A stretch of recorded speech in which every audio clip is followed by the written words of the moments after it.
जय गुरु जी। शुक्राना गुरु जी की प्यारी प्यारी संगत को जय गुरु जी। संगत जी, गुरु पा का बहुत प्यारा मैसेज है, पर उससे पहले मैं आप सभी संगत से कहूँगी कि गुरु पा के चरणों पे अपनी हाजिरी दे दो, मंत्र जाप करना, कमेंट में जय गुरु जी, हर हर महादेव तो जरूर लिखना। और संगत जी, हमें सबसे पहले गुरु पा का शुक्राना करना है कि गुरु पा ने हम समस्त संगत को चुना। साथ ही साथ माता रानी का शुक्राना करना है कि आज माता रानी हम समस्त संगत के घर आई और अपने साथ गुरु पा को भी लेकर आई है और ढेर सारी ब्लेसिंग देने आई है और अपना आशीर्वाद देने आई है। तो भैया, जो भी सच्चे मन से जय माता दी लिखेगा उसकी मनोकामना जरूर पूरी होगी। नवरात्रि के अंदर ही आपको बहुत बड़ी खुशखबरी मिलने वाली है, तो देर मत करो, फटाफट कमेंट में जय गुरु जी और जय माता दी लिखे बिना तो बिल्कुल भी मत जाना। सच्चे मन से जय माता दी लिखो, वो आपकी झोलियाँ पूरी भरेगी और जरूर भरेगी। चलो संजय जी, आज का बहुत प्यारा मैसेज है। मैसेज ऐसा है जो आज के टाइम पे बहुत ज़्यादा ज़रूरी है समझना। तो मैसेज सुनने से पहले कमेंट में फटाफट शुक्राना करते। तो मैसेज ये है संजय जी, अक्सर हम लोग सोचते हैं ना कि हम ज्ञानी हैं, हम सुंदर हैं, हमसे ज़्यादा कोई सर्वशक्तिमान नहीं है, और ख़ास तौर पे हम लोग ये समझते हैं कि भाई हमसे ज़्यादा कोई सुंदर नहीं है। सबको ये लगता है, सब स्वयं, उसमें मैं भी अपने आप को लेती हूँ, हम सबको यही लगता है कि स्वयं हमसे ज़्यादा कोई सुंदर नहीं है, पर ऐसा नहीं है। आज मैं आपको एक ऐसे बाबा के बारे में बताऊँगी, एक ऐसे साधु जी के बारे में बताऊँगी, साधु जी के बारे में बताऊँगी जिन्होंने अपने आप पर बहुत अहंकार था, अपने ज्ञान पे, अपनी शक्तियों पे, अपने सिद्ध नाम पे, और उनके साथ क्या हुआ वो सब बताऊंगी। लेकिन उससे पहले कमेंट में जय गुरु जी फिर लिखना, हर हर महादेव जरूर लिखना, क्योंकि ये ब्लेसिंग शिव जी के द्वारा दी गई है। स्वयं शिव जी ने अपनी संगत का कैसे कल्याण किया था और अहंकार को कैसे तोड़ा था, वो सब बताऊंगी, लेकिन हर हर महादेव लिखने के बाद। चलो संगत जी, साधु एक बहुत ज्ञानी होता है, सिद्ध ज्ञान होता है, उसके अंदर ना ज्ञान ही ज्ञान होता है। वो सर्वश्रेष्ठ साधुओं से अपने आप को श्रेष्ठ मानता है और सही मायने में वो श्रेष्ठ होता भी है। वो हर घर में जाके सबसे भिक्षा भी लेता है। भिक्षा जो उन्हें भिक्षा कम देते हैं, वो उनके बारे में उल्टा कह देता है कि नहीं, तुम एक साधु का तिरस्कार कर रहे हो, तुम्हें बहुत ज़्यादा देना चाहिए, क्योंकि मैं सर्वशक्तिमान हूँ, सबसे ज़्यादा ज्ञानी हूँ, और मेरे आगे स्वयं सारी शक्तियाँ हाथ फैलाती है और मुझसे मदद मांगती है। वो हर किसी को ये कहता था, और उसको देख के ना सब साधु संत आपस में बातचीत करते थे, कहते थे इन पे इतना ज्ञान होने के बाद भी ये बात समझ ही नहीं पा रहे कि इन्हें अपने अंदर इस चीज़ का अहंकार क्यों है। अगर इनको ये सब कुछ मिला है तो ये इनको शुक्रिया करना चाहिए, इनको हमेशा मान रखना चाहिए कि उनको ये शक्तियाँ मिली है, लेकिन इनका अहंकार सर के ऊपर बोलता है और ये किसी से भी कुछ भी बोल देते हैं।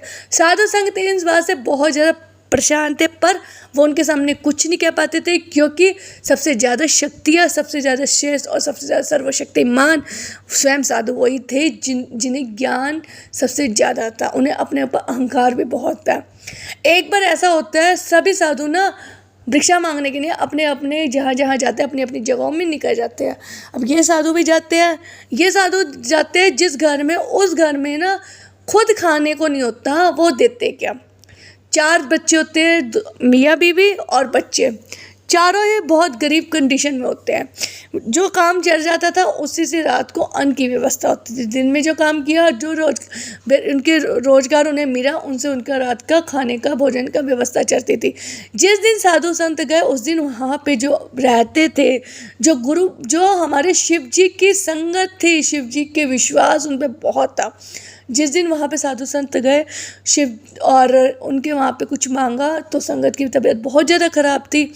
संगत उस दिन काम पे नहीं गए थे, और बच्चे भी भूखे थे और बीवी भी भूखी थी। उस दिन खाने की व्यवस्था नहीं थी। साधु ने उनसे मांगा, उन्होंने हाथ जोड़ दिए कि हमारे घर में तो कुछ भी नहीं है, हम आपको क्या दें। ये देख के ना वो क्रोधित हो जाते हैं। वो ये कहते हैं, तुमने मुझे मना किया, तुम्हें पता है मैं कौन हूँ, मैं सर्वशक्तिमान हूँ, मेरे में ज्ञान की समृद्धि है, मेरे में ज्ञान बहुत ज़्यादा है। मैं चाहूँ तो तुम्हें ऐसा अभिशाप दे सकता हूँ, ऐसा तुम्हारे साथ कर सकता हूँ कि तुम्हारे आने वाली पुश्तें भी खाने के लिए तरसेगी। तुमने एक साधु का तिरस्कार किया, तुम्हें पता है कि साधु का तिरस्कार करना कितना बड़ा दंडनीय अपराध है, तुम्हें इसकी सज़ा जरूर मिलेगी। वो चारों के चारों बच्चे और वो जो शिव जी को मानते हैं हाथ जोड़ने लग जाते हैं, बहुत ज़्यादा रोते हैं। पर साधु अपने अहंकार में था। साधु कहता नहीं, अब मैंने जो अपने मुंह से कह दिया, जो भविष्यवाणी कर दिया, अब तेरे साथ ऐसे ही होगा। तू खाने को मोहताज हो जाएगा, तुझे खाना नहीं मिलेगा। तू जिस जगह भी काम करेगा वहाँ तुझे कुछ प्राप्त नहीं होगा। तेरे बच्चे भी भूखे रहेंगे और तेरी बीवी भी भूखी रहेगी। अब इस बात में ना संगत परेशान हो जाती है। फिर वो उसकी बीवी कहती है, आप क्षमा करो, हमारे पास कुछ नहीं है, पर आप तो सर्वशक्तिमान हो, ज्ञानी हो, आपको पता होना चाहिए जब घर में अनाज नहीं है तो हम आपको क्या दें। साधु कहता नहीं, मुझे कुछ ना कुछ तो तुम्हें देना ही पड़ेगा, नहीं तो तुम्हें जो मैंने अभिशाप दिया है वो ज़रूर पूरा होगा, तुम्हारे घर में खुशियाँ नहीं आएगी। अब इस चीज़ में परेशान होकर उसकी पत्नी कहती है, ऐसा साधु जी, हमारे घर में पानी पड़ा है और हम इसी से आज अपना पूरा दिन और रात निकाल रहे हैं, हमारे बच्चे भी पानी पी रहे हैं, आप भी पानी का सेवन कर लो। साधु और क्रोधित हो जाता है कि तुम मुझे सिर्फ जल दोगे, ये जल सिर्फ जल लेने में नहीं आया, मैं बहुत ज़्यादा श्रेष्ठ हूँ, मेरे को खाना चाहिए, कम से कम तुम मेरे लिए 56 भोग की व्यवस्था करो, मैं तब यहाँ से चले जाऊँगा और तुम्हारे को जो अभिशाप दिया है उसको वापस ले लूँगा। वो परेशान हो जाते हैं, वो कहते हैं ऐसा हमारे पास तो कुछ नहीं है। वो हाथ जोड़ते हैं और रोने लग जाते हैं। पर साधु अपने अहंकार में इतना तनिप था, उन्हें उनकी बात नहीं सुनी और वो दंड दे के वहाँ पे उनकी ऊपर अभिशाप दे के निकल गए। अब पूरी रात मियाँ बीवी बच्चे परेशान रहे कि भाई साधु जी आए थे, जिन्हें खुद कहते हैं कि भगवान का रूप होते हैं, और अगर कोई खाना मांगने आए और हम अपने घर से उन्हें भूखे प्यासे भेज दें क्यों तो गलत होता है, क्योंकि कहते हैं अतिथि देवो भव। वो ये बात में इसकी बीवी कहती है कि हमारे घर में तो आज कुछ नहीं था, तो फिर हम इन्हें क्या ही देते।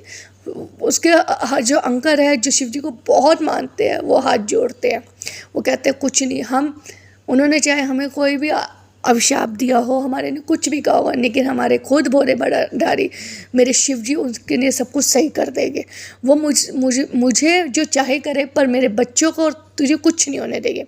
यह बात वो कहते हैं और रात बीतती है, दिन में उनकी थोड़ी तबीयत ठीक होती है, वो चले जाते हैं काम के लिए। अब काम जहाँ जहाँ वो काम करते थे वहाँ से उनको तिरस्कार करके निकाल दिया जाता है कि कोई काम नहीं है। हालांकि काम होता था, लेकिन उनको तिरस्कार करके वहाँ से निकाल दिया जाता है। वो परेशान हो जाते हैं। करते करते हफ्ता बीत गया। हफ्ते तक वो कुएं का पानी नहाते, कुएं के पानी से ही अपनी प्यास बुझाते। बच्चों की तबीयत खराब होने लग गई, पानी पी के बस पानी पी के बिना खाए अन्न के बच्चों की तबीयत खराब होने लग गई। अंकल परेशान होने लग गए। फिर उनकी बीवी कहती हमें उनसे माफ़ी मांगनी चाहिए, हमें कुछ भी करके 56 भोग का इंतजाम करके उन साधु को मनाना चाहिए। फिर वो कहते हैं 56 भोग तो तब होगा ना जब कुछ होगा, हमारे पास तो कुछ भी नहीं है, ना ही पैसों की कहीं से व्यवस्था हुई है। अब इस चीज़ में वो बड़ा परेशान हो गए। वो हाथ पैर जोड़ के भोले भंडारी के यहाँ अरदास करने लग जाते हैं, बोलने लग जाते हैं, आप तो महाज्ञानी हो, आपको तो सब कुछ पता है, हमारी तो कोई गलती भी नहीं थी, फिर भी उन्होंने हमें दंड दिया, हमारे घर में खाने को नहीं था, अगर होता तो क्या हम उन्हें ऐसे जाने देते। वो शिव जी के आगे हाथ जोड़ने, शिवलिंग होती है वहीं उन्होंने अपने घर में बनाया होता है छोटा सा मंदिर, उनके वहाँ हाथ जोड़ने लग जाते हैं। ये देख के ना शिव जी बड़े प्रसन्न होते हैं। शिव जी बड़े प्रसन्न इसलिए होते हैं कि उनको ये लगता है कि उनकी संगत टूटी नहीं है, बल्कि मेरे पास आई है और मेरे पे विश्वास दिखा रही है। ये देख के शिव जी ना कुछ नहीं करता उस टाइम, वो देखते हैं कि उनकी संगत परेशान है। फिर उसके बाद वहाँ पर ही माता पार्वती उनसे बोलते हैं, आप तो ज्ञान हो, आपने तो सब कुछ देखा, अब आप इनको देखो ये क्या ही करे, इनको इस मुसीबत से बाहर निकालो, नहीं तो ऐसे बच्चे भी मर जाएंगे और ये दोनों भी इनके साथ बिगड़ हो जाएंगे। शिव जी धीमे से मुस्कुराहट में मुस्कुराते हैं, वो कहते हैं कुछ नहीं होगा। तो माता पार्वती कहती है अच्छा आपने सब कुछ सोचा हुआ है? वो कहते हैं हाँ मैंने सब कुछ सोचा हुआ है, कुछ नहीं होगा। अगले दिन स्वयं साधु संत जिन जिन घरों में वो जाते हैं मांगने के लिए खाना, वहाँ जाते हैं। पर इस बार क्या होता है, उन साधु को जो सर्वशक्तिमान ज्ञानी होते हैं उन्हें कुछ भी नहीं मिलता। वो हर किसी को अभिशाप में दिए ही जाते हैं, उन्हें कुछ खाने को नहीं मिलता। एक दिन हुआ, दूसरे दिन हुआ, तीसरे दिन हुआ, करते करते हफ्ता 10 दिन हो जाता है, उन्हें कुछ नहीं मिलता। सब अब उनके मुंह पे कहने लग जाता है कि आपका अहंकार इतना ज़्यादा है, आपको कुछ नहीं दिखता, आप किसी को भी बद्दुआएं देते रहते हो, आपको पता है बद्दुआ देना कितना गलत काम है। सारे के सारे साधु संघ उन्हें ये समझाते हैं, पर उनको ये अहंकार है, वो ये कहते हैं नहीं मैं सर्वशक्तिमान हूँ, मेरे आगे कुछ नहीं हो सकता, अपने आप सब मेरे को हाथ पैर जोड़ के खाना वाना देने आएंगे। पर ऐसा होता नहीं है संगा जी। 10 दिन पूरे बीत जाते हैं, फिर साधु तपस्या में लग जाते हैं और भोरे भंडारी को बुलाते हैं। फिर भोरे भंडारी प्रकट होते हैं और भोरे भंडारी उन्हें कहते हैं कि तूने जो उनके साथ किया था, क्या तुझे वो नहीं दिखा था? तो बेशक सर्वशक्तिमान है, बेशक ज्ञानी है, पर उस ज्ञान का क्या फ़ायदा जब तू उस ज्ञान का सही यूज़ नहीं कर पा रहा, सही उस ज्ञान का प्रयोग नहीं कर पा रहा। साधु को ये भगवान जी बोलते हैं कि तुझे देखना चाहिए था, तुझे ये बात समझ आनी चाहिए थी। वो गरीब बेचारे भूखे, उनके पास खुद खाने को नहीं था और तूने उन्हें ही अभिशाप दे दिया। कैसा लगा जब किसी ने तेरी पूजा नहीं की, तुझे कुछ नहीं दिया, जो तुझे 56 भोग देते थे, अब इस बार उन्होंने तुझे भोग भी नहीं दिया और पिछले 10 दिन से तू परेशान है, तपस्या कर रहा है। फिर वो हाथ जोड़ते हैं साधु और समझ जाते हैं कि उन्होंने जो किया गलत किया। वो वापसी जाते हैं और उनका अभिशाप तोड़ते हैं।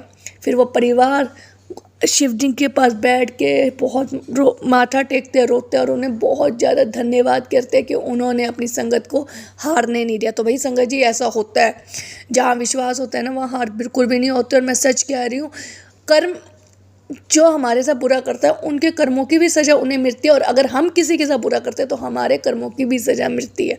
ज़रूर मिलती है, टाइम लगता है पर मिलता ज़रूर है। और एक बात और कहने वाली हूँ, नवरात्रि आ गई है, कोई भी संगत किसी के लिए बुरा मत सोचना, क्योंकि अगर हम बुरा सोचते हैं तो नवरात्रि में जो हमने व्रत रखे होते हैं कई बार वो खंडित भी हो जाते हैं। तो इसलिए इन नवरात्रि जितना हो सके खुश रहो, हैप्पी रहो, डांस करो, गुरु जी को मनाओ, अपने भगवान को मनाओ, आपकी सारी मनोकामना जरूर पूरी होगी। बाकी जय गुरु जी, शुक्राना गुरु जी, अनंतम अनंतम शुक्राना। और प्लीज़ हो सके तो माता रानी का जय माता दी लिखे बिना तो बिल्कुल भी मत जाना। जय गुरु जी, शुक्राना गुरु।